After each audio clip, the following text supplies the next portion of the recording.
Welcome to the Missions Podcast, the show that explores your hard questions on missions, theology, and practice to help goers think and thinkers go. I'm Alex Kochman, Director of Advancement and Communications with ABWE, joined again here in the saddle with Scott Dunford, pastor of Redeemer Church in Fremont, California. And if you are blessed by the show, remember to share it, subscribe if you don't already subscribe, and leave a positive rating and review in your podcast platform of choice. That will appease the algorithms and help get this content in front of others who can be blessed by it. It's amazing, Scott, that we've been doing this 5 years, which is not that long in the grand scheme of eternity. But, you know, I'm a millennial, so that's a long time for me. That's an eternity for me. I'm not patient. I know you're not patient either. It's a long time for me too. And what a joy. What a joy to be able to do it.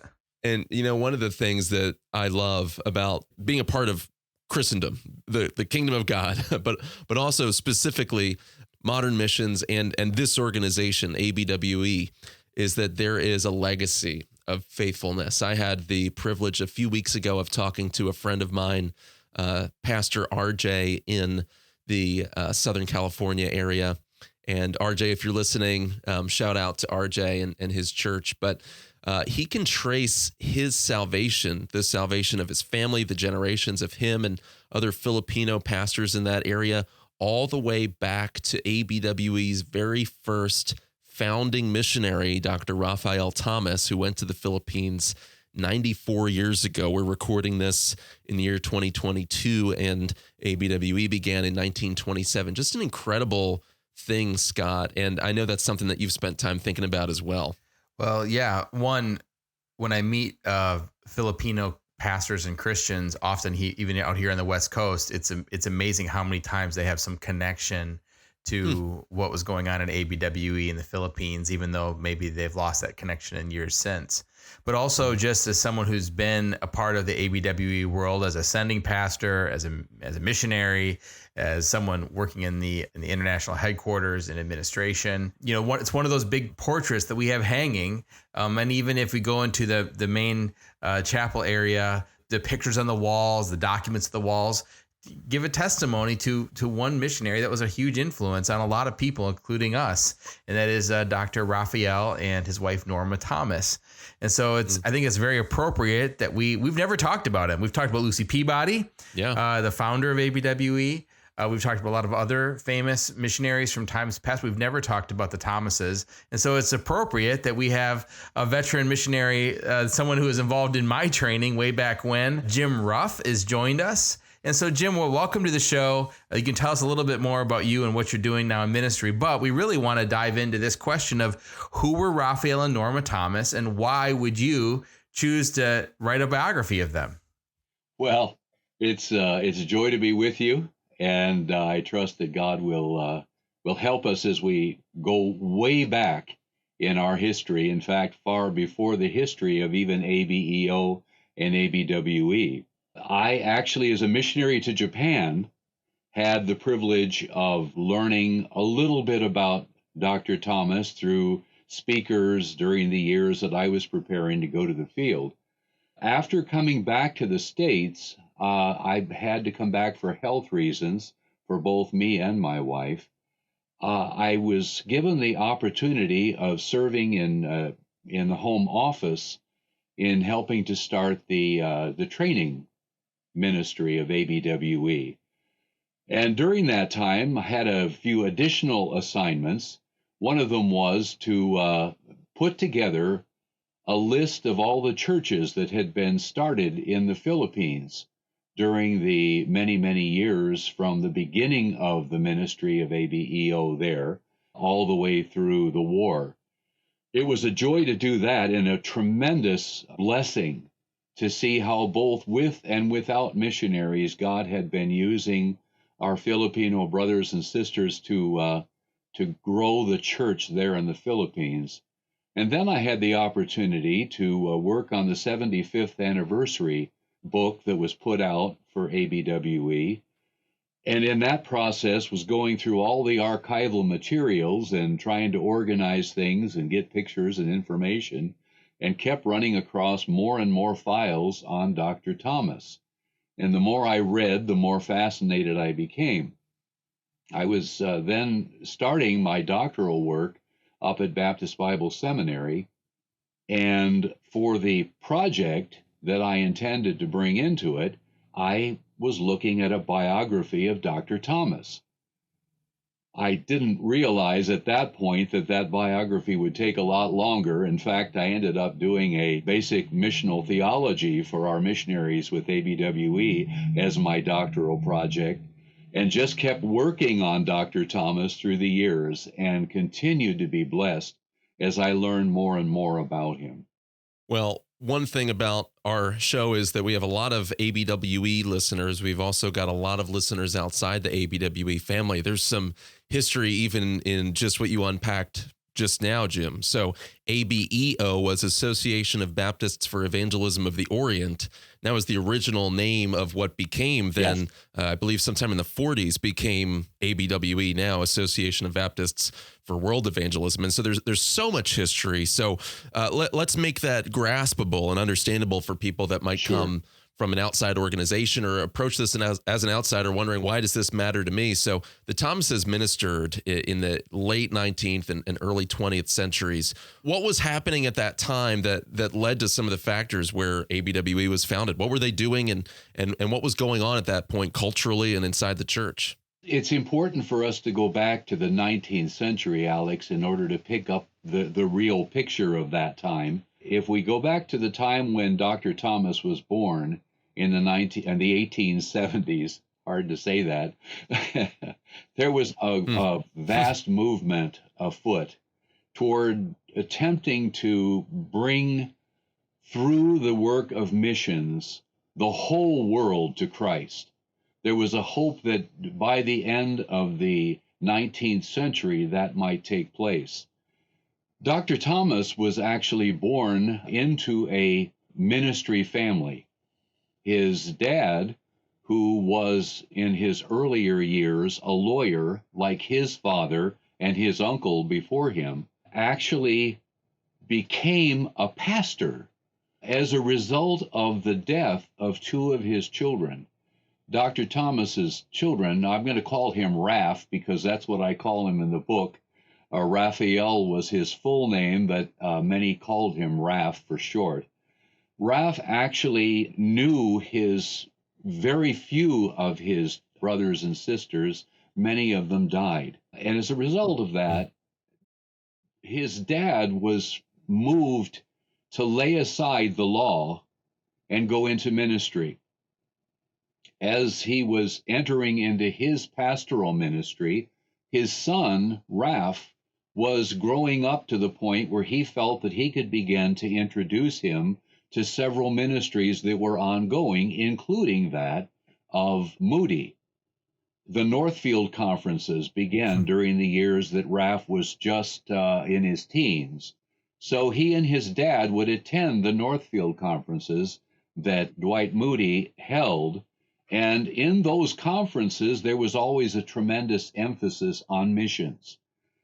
It was really during that period of time that Raph became burdened to become a missionary. So that by the time he reached the end of his high school years in 1892, he was prepared to become a missionary doctor. In order to do that, he had to go to school in a school that was relatively nearby, so he chose Harvard and went to Harvard College for 4 years, graduating from there, went to Newton Seminary. Now, we're toward the end of that 19th century at this point, and another movement is beginning, and that's the student volunteer movement. It was not a missions movement per se, it was a means of raising up missionaries that they might be sent out to the world to be able to reach the rest of the world. So Dr. Thomas was going to college during this time. He was involved in the YMCA in Boston and in fact became the student director of the YMCA at that time. So his involvement in ministry was exceptional even during his college years and seminary years. He left seminary to go back to Harvard Medical School completed his training there, was 2 years and an internship in Boston, and then went back to Newton. And that's where the Philippines comes into the story. This is fascinating, but I also am curious. We know that his wife Norma was the daughter of Lucy Peabody, who ended up officially founding ABWE. Do we know much about Norma? Well, I can tell you a little bit more about Norma, but she doesn't come into the story yet. We're at Okay. All right. We're actually only in the early 1900s, in fact, about 1904. And at that point, Dr. Thomas met a missionary from the Philippines, Dr. Larigo. Dr. Larigo approached Thomas after he had spoken and told him that there was a tremendous need in the Philippines. Raph's mindset was, I want to be used of the Lord wherever the greatest need is. He thought it would probably be China. That was what he was preparing himself for, although he did give his graduation speech at Newton Seminary on Japan, the strategic place of Japan in Christianity. So meeting Dr. Larigo, Raph was challenged to recognize the great need there in the Philippines. The ministry was just beginning there after the end of the Spanish-American War. And so there was a great need for medical missionaries. He realized that's where God would have him to go, and he began his application for the association that became his association, the ABMU, at that point. After his first term, he returned to the States, having met a young woman while he was in the Philippines, who became his first wife, Winifred. And he and Winifred were married and went back actually for his second term with the ABMU, which became the American Baptist Foreign Mission Society later on. Having their first term together, there were some wonderful experiences they enjoyed. But toward the end of that term, she gave birth to a child. She became quite ill, and they went on a ministry trip, or a trip to actually give her a rest tour in Europe, came back to the States. She seemed to be doing better. They went back to the Philippines, and shortly afterward, she died. So now we're in the early 1910s, 12s, this era, and God had, after that point, another reason for him to be back in the States and to meet Norma. And that was that his dad, whom he loved and idolized, was very, very ill. He had a little baby who he has no wife to care for. And so he came back to the States, became a pastor, worked in a hospital, and while he was there, met Norma. So Norma, fascinating, the daughter of Mrs. Peabody, then became the love of his life. She was a tremendous person in her own right.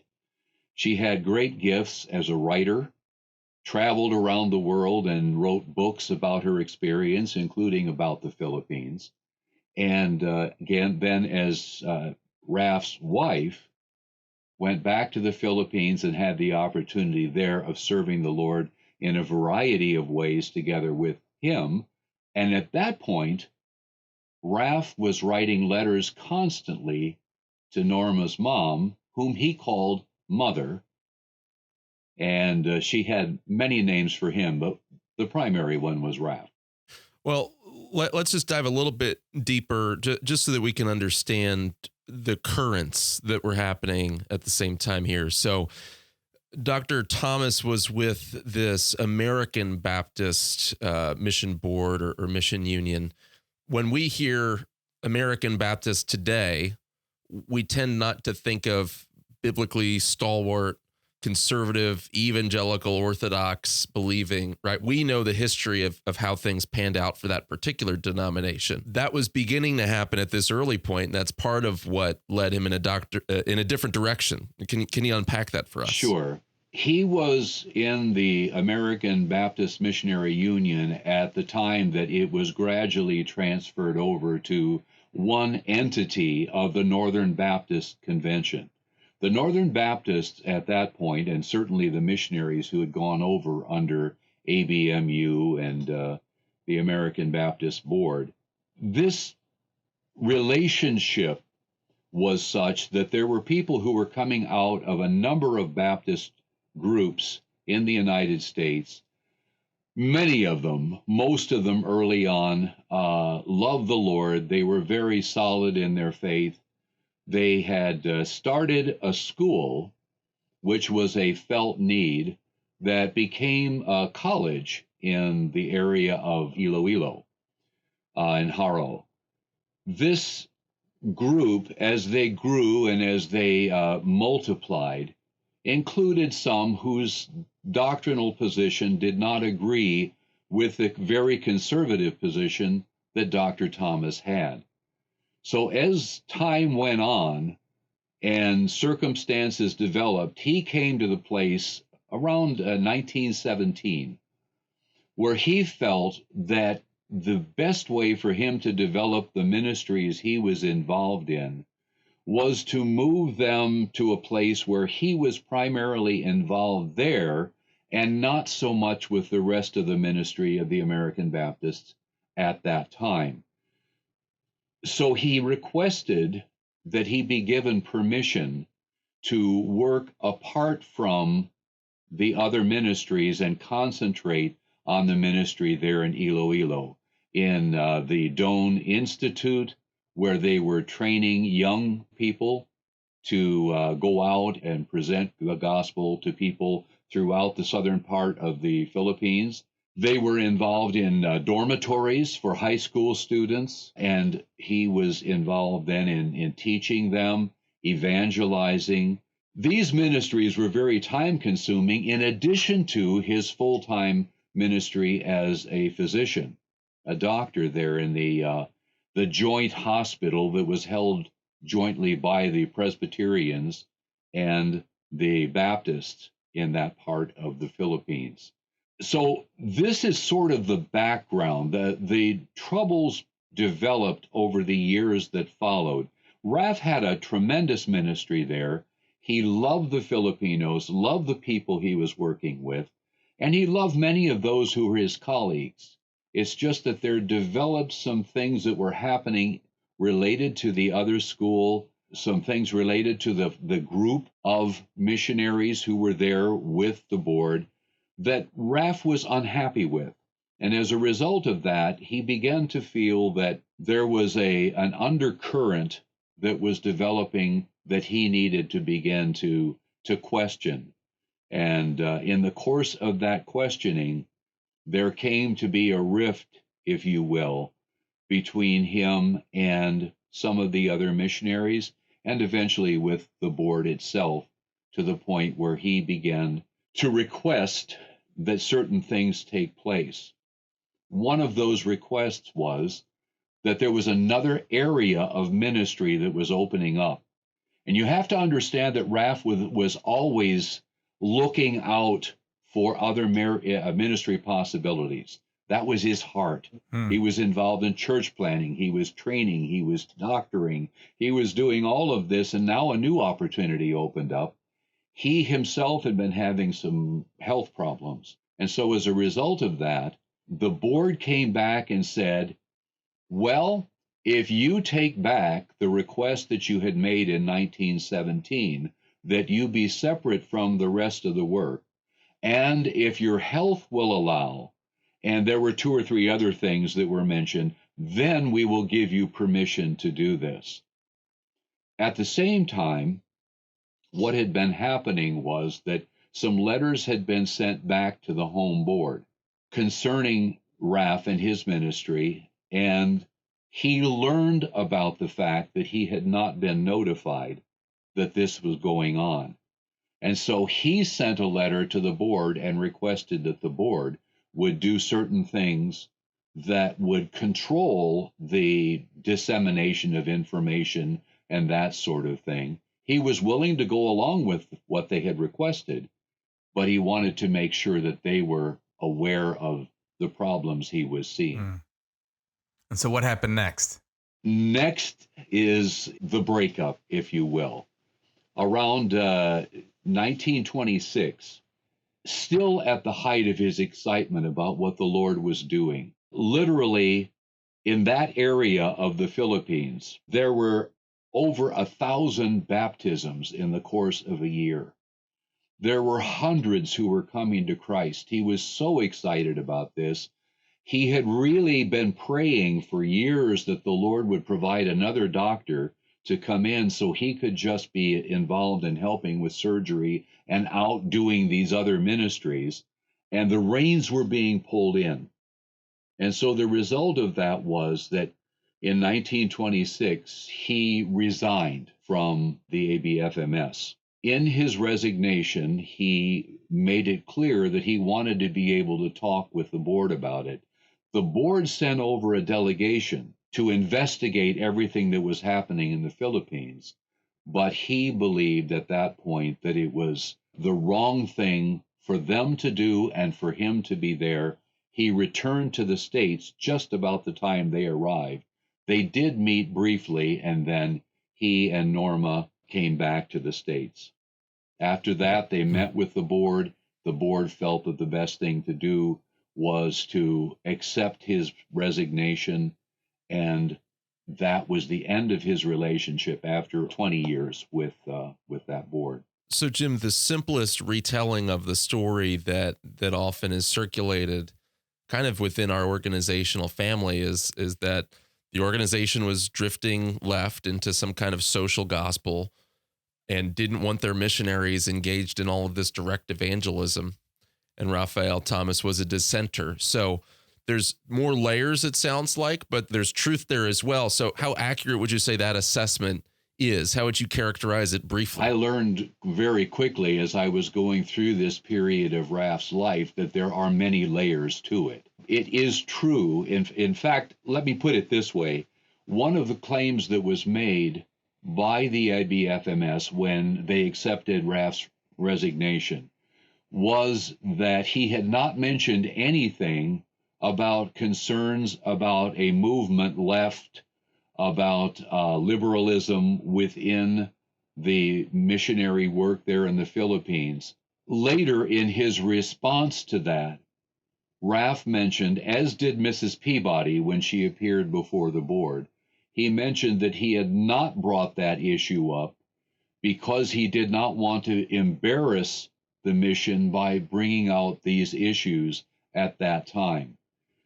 He did, however, feel strongly that one of the greatest needs was to keep the ministries in Iloilo and the other areas where they were working under a conservative umbrella, because he felt that the influences that were coming from outside of that were not conservative to the degree that they were. So he, as evangelicals of a different stripe, these missionaries at this point became concerned about the fact that this was a man who was so burdened to evangelize that he was somehow not doing the ministry he'd been sent there to do. And so they felt that they needed to kind of bring that information to the board. Raph insisted that he had never neglected the work in the hospital, but that he had simply wanted to keep that ministry free of other movements and liberal ideas that were being brought into the Philippines. So yes, it's much more complicated, but that is and that is helpful. And I think with so many of these things historically, you can pick any example from church history, from modern day, right? There's all sorts of interests and layers that are at stake in so many of these things. Yes. And yet there is that temptation, I think, in any institution to start to care more about the externals and the programs and maintaining all those sorts of things and the agenda, everything that was drifting to the left. And how beautiful to hear that there's this missionary who just has this good old fashioned burden for the lost and is just convicted of, I need to be doing evangelism a lot more than really anyone else around me is.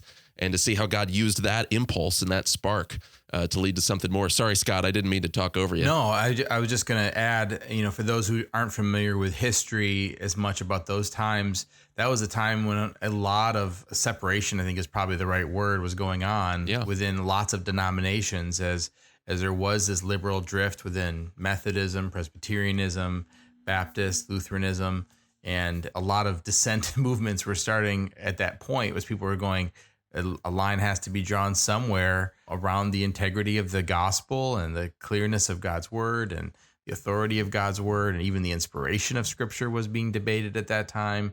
And so for us, it was the beginning of ABWE, but it was something that was happening all throughout the missions world and the Christian world, and at least the Western Christian world at that time. So he's fascinating as part of that. Dr. Curtis Laws was actually one of those with his Watchman Examiner, who was exposing much of this and was the one who actually coined the phrase fundamentalism as we know it now.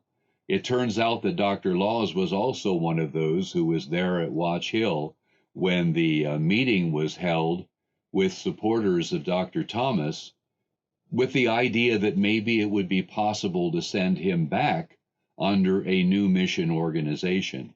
And that, of course, became the ABEO. So Dr. Laws was involved in that movement, as well as being involved in the beginnings of ABEO. Are there any anecdotes or stories that you could bring to us that maybe just highlight their personality and a little bit of interest about either Raphael or Norma? Well, Raph is a character. If you read much of his writings, you begin to realize that he had a very strong Boston sensibility. He was a man's man of his age, and he had a tendency to like to tell stories about experiences that he had had, not always about his family. In fact, he was kind of reticent to talk about his family. In the book, I have a chapter where I use part of a story that he wrote and tried to get published during the 1950s as an introduction to the romantic heart that he actually had. But in this romance, he just had a great love for the Filipinos and liked to tell stories on himself as well. One of the stories he tells is how he had gone out to an island, and supposedly there were 100 pianos on this island. And he went out to see this amazing thing in the Philippines. On the way back, there was a terrible storm. So he's riding in this boat, and he sees another boat not far away that seemed to be having tremendous problems. It was just rocking back and forth, and he was just sure that that person was going to lose it. And yep, a wave hit it, knocked it over, knocked him out of the boat. So he's saying to the pilot of his boat, "We've got to stop. We've got to stop. We've got to rescue that man. Didn't you see him fall out of the boat?" And so the Filipino who was piloting the boat turned back to him and said, I see. And he kept right on going. And he said, "You've got to go back. You've got to save him." And at that moment, he saw the pilot of the other boat stand up. It turned out that at that point in the lake that they were in, the water was only 4 feet deep. So there was no real danger for that individual. He would ride on boats. And in the trips, he would always have a pistol with him. Not because he ever intended to use it, he never shot it. But there were pirates who would be on those boats, and so he wanted to make sure that he was armed for it. He enjoyed young people. One of his great burdens was the evangelization of young people and teaching young people, and he reached out to them constantly. After he ceased going to the Philippines, and was involved in another ministry that I can tell you about briefly that is amazing, he would write to groups of young people. He would invite them to get together and form groups to evangelize their friends and their neighbors, to work in the colleges toward bringing people to Christ. So he just continually had these burdens all the way through the ministries that he had. Well, Jim, tell us a little bit what he did after the Philippines, but just help us understand at a high level. It sounds like this is kind of a rugged individualist, not in the negative sense that he didn't care about others, but he seems singularly focused on discharging his ministry And you kind of got at that. He wasn't necessarily concerned with starting a movement, starting another organization, even telling stories of his family so much as really had this singular focus on winning individuals to Christ. So at what point was there a turn, or did he ever have the vision that ABEO would become something much larger? Now, he was its first missionary. He wasn't necessarily leading the organization in every way, but was there a turn where he began to broaden his vision, or where did God's providence take him after his ministry in the Philippines? I should mention, before I forget, one of the things that really burdened me to explore the life of this man was having stood at the grave of his wife, and by the way, he lost a daughter, Norma, and he had had a daughter and a son, and the daughter died in the Philippines. So I had the opportunity of seeing their graves there, but I got to thinking of the impact of their lives on the people, the Filipinos and the Filipinas, the wonderful people of that country. And that ministry that he had through these early years burdened him so much for how the new mission boards should work that he began to correspond immediately with the first missionaries who went out. I should mention that there were some who left ABFMS at the same time he did and became, with he and Norma, the first missionaries there. Then they had new missionaries coming out over the next several years. And he became the field leader of those missionaries because of his burden, because of the seriousness of his heart toward what needed to be done there and to prevent the problems of the past. He tended to be a little bit overbearing in some of the things that he wrote.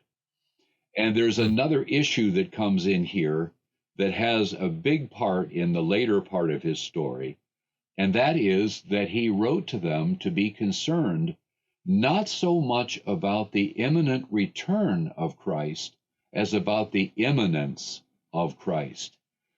That becomes part of the story because he and Mrs. Peabody had been, from the era when the training that they received was primarily post-millennial or amillennial. And so all of a sudden there are these missionaries who were coming out who were dispensationalists.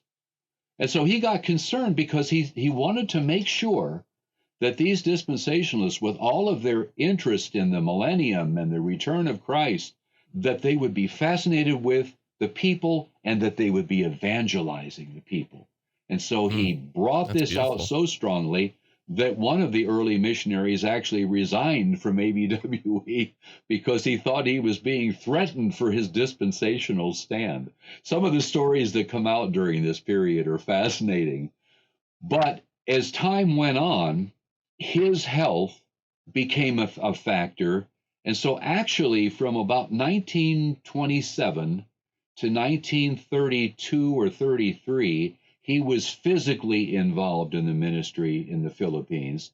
From that point on, he was a great supporter, but he and Norma were back in the States, and he became engaged in another ministry of trying to get the pastors of the Northern Baptist Convention, those who were true fundamentalists, to begin to give Baptist money for Baptist missions.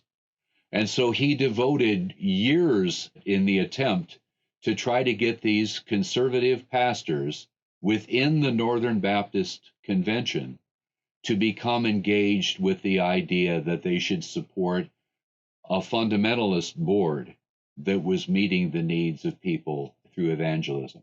And of course, when we say fundamentalist, we're referring to the fundamentalist movement at the beginning of the 20th century, Exactly. which was a movement of saying, we're going to be about the pillars of the faith, the virgin birth, the penal substitutionary atoning death of Christ, Yes. the inspiration and infallibility of Scripture, all those sorts of things. Absolutely.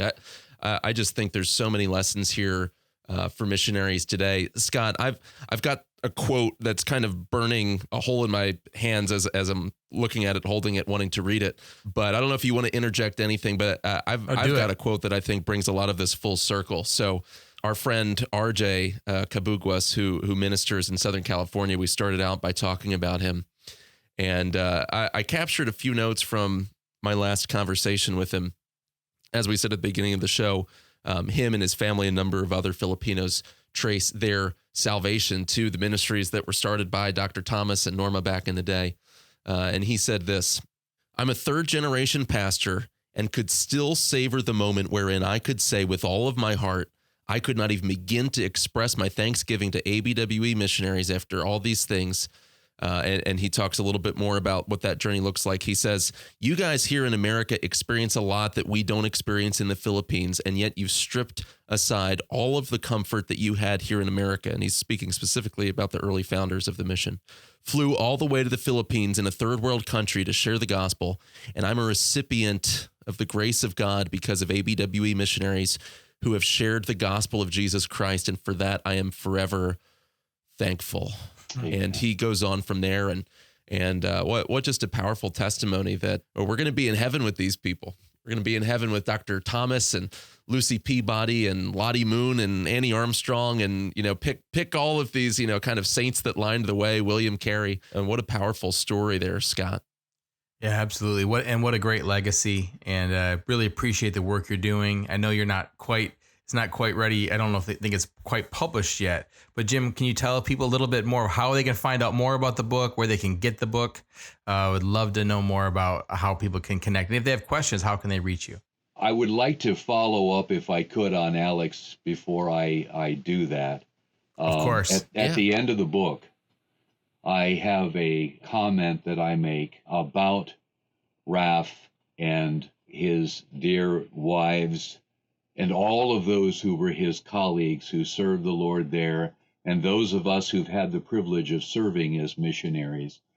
I said, if you were to turn to them at the point that you join them in heaven and ask them, what was the greatest thing that was accomplished during their ministries, they would turn to the people whom God gave them the privilege of leading to him. And he would say, they are. I'm excited to see the book come into a final form.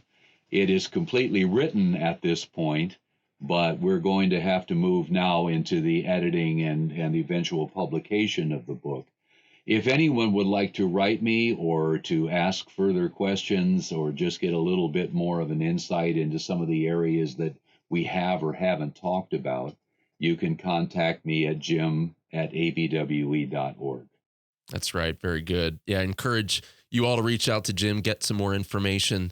What a powerful testimony that not only will we meet some of these cloud of witnesses that lie behind us in history, but also that they'll be in heaven in glory with the fruit of their ministry, all of the individuals that have come to the Lord through them. And that includes many of us.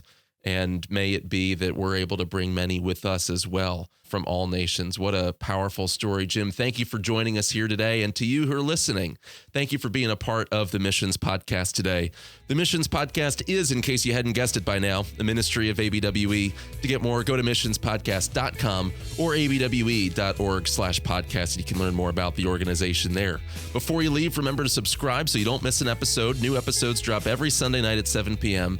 And share the show with a friend. Leave a positive rating and a 5-star review as well. That will help other people discover the content. And you can partner with us as well, and we would appreciate that greatly as we're trying to do a lot more, bring you more content in the years to come. missionspodcast.com/support. Until next week, thank you for listening.